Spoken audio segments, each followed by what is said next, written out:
Move out madness. Has that ever happened to you on a move out clean? You get to the customer's house, they're moving out, and they say, it's not that bad. And then when you get there, you're like, ah, in fact, it is. That's move out madness. I'm Angela Brown, and this is Ask a House Cleaner. This is a show where you get to ask a house cleaning question, and I get to help you find an answer. Now, if you have a question, you can go to askahousecleaner.com. Right there in the corner is a blue button. When you click on that, you can send your message to me here at the show. Now, somebody called in and they asked this question.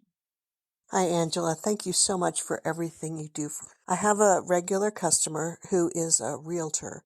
He was putting a house up for sale that evening, and he wanted me to go, and he said it wasn't very dirty, just a little dusty. And, oh, by the way, could I get the refrigerator? I wasn't able to do it that day, but I could go the next day. So my dilemma is when people say it's not very dirty and I get there and it's really dirty, what do I do? Because that was my experience. It was full of crumbs, as was the freezer. There were ants all over the kitchen. There were ants in the refrigerator. Just tons of stuff that needed to be done that, he didn't see.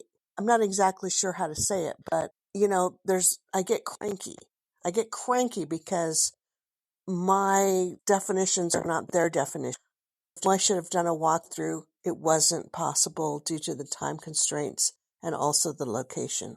Any advice for me? Thank you so much. I really appreciate it. Move out madness. All right. I hate that you're in this situation, and I understand why you're cranky. You're cranky because you said this was a regular customer of yours, and now they're treating you this way. All right. I would be cranky too. But the good news is this. As a business owner, you get to decide this is never going to happen to you again. So what I recommend for you, and here is your homework. We're going to call this Tough Love Angela homework. We're going to sit down and we're going to make a list of every single thing that you do on a move out clean. And then you're going to associate a time and a price with that. And that's going to help you come up with a new standard package of what you charge to accept a job sight unseen. And that might be $1,000 or $1,500, sight unseen, last minute. I can swing by and I can do it. And here's what I'm going to do. There's got to be a checklist so that it's worth the price, but also there has to be somebody knowing what it is you're going to do. And I say, what is it that you do, right? Do you clean all of the window tracks in the windows? Do you wash the windows? Now, as house cleaners, we typically don't wash the windows, but if there are two sliding glass doors that are in the kitchen that go out to the back patio, they're like dog nose prints and stuff on that, cleaning those windows is going to make the whole overall picture of the house a whole lot cleaner. So you might add that into your move out clean. Now, here's the catch that most people don't understand about a move out clean. When you are living in a house, there are all kinds of distractions. And the distractions are furniture and wall hangings and art and trinkets and things like that. And you walk in and you see all this stuff. And so that's the stuff that you clean on a regular clean. However, when all of that stuff is gone and the walls are naked, there's no paintings, the carpets are bare, it would be easy to assume, oh, it's not that bad. You just have to go and wipe everything down real quick, vacuum the floor, and you're done. That's not the case at all. All of the bathrooms still have to be cleaned, right? All of the bathrooms, the floors have to be sanitized. All of the baseboards have to be wiped down. All of the cabinets have to be wiped down. Front, inside, all the drawers have to be opened up. Everything has to be wiped out and scrubbed down. Underneath the bathroom sink, inside the sink, the toilet, the area around the toilet, behind the toilet, inside the tub, the showers. It's got to look like it's brand new when you're done, right? That's going to take an enormous amount of time. Now, when you go into any other room of the house, while you say, oh, they're just empty rooms. No, they're not. Because now that everything is gone and there are no distractions, when you walk in, you're going to see every smudge on every wall. You're going to see the area that's 1.5 feet above every doorknob and 1.5 feet below where people walked through and they closed the door with their hand instead of using the doorknob. Anything that was on their fingers that touched either sides of that door, there are fingerprints all up and down every single door. The average home has between 16 to 24 interior doors of their home. That goes from bedrooms to closets to bathrooms to what have you, okay?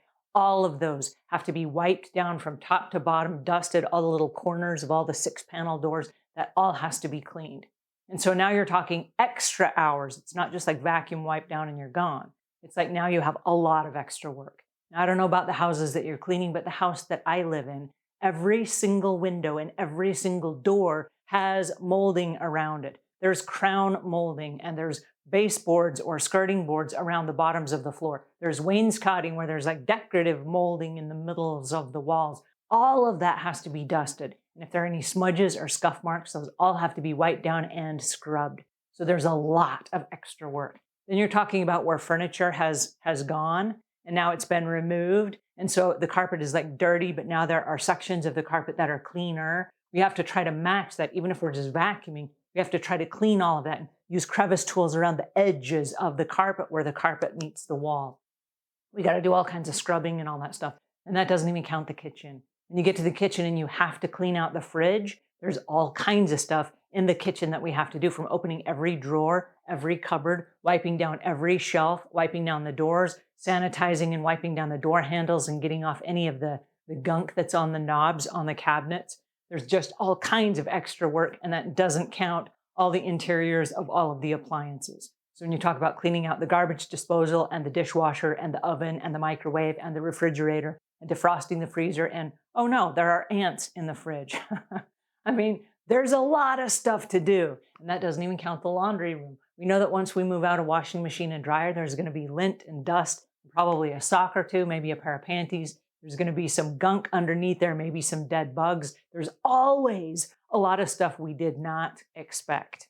So the move out clean takes a lot of work, but that should be on a great big checklist along with your price. So when your regular client who's a realtor says, oh, I've got to move out tonight, and this is happening a lot because people are now buying homes on the spur of the moment. I need a home tomorrow. And they're willing to just put the money down and then buy the home today. So it's a lot of last minute stuff, but we need a last minute price and a last minute checklist.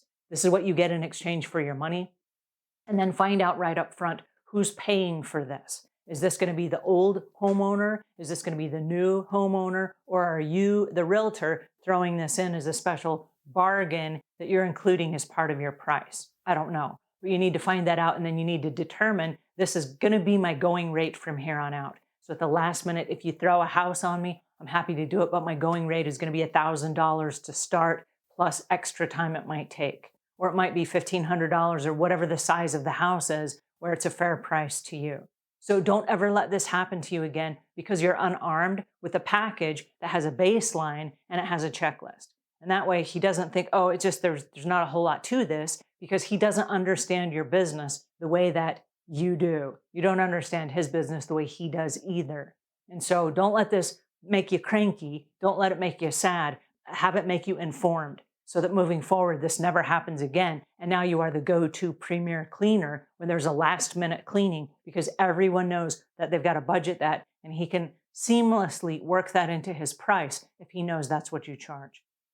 All right, I hope that helps. If it does, give us a thumbs up. If you got questions or comments, those go in the notes below. And until we meet again, leave the world a cleaner place than when you found it.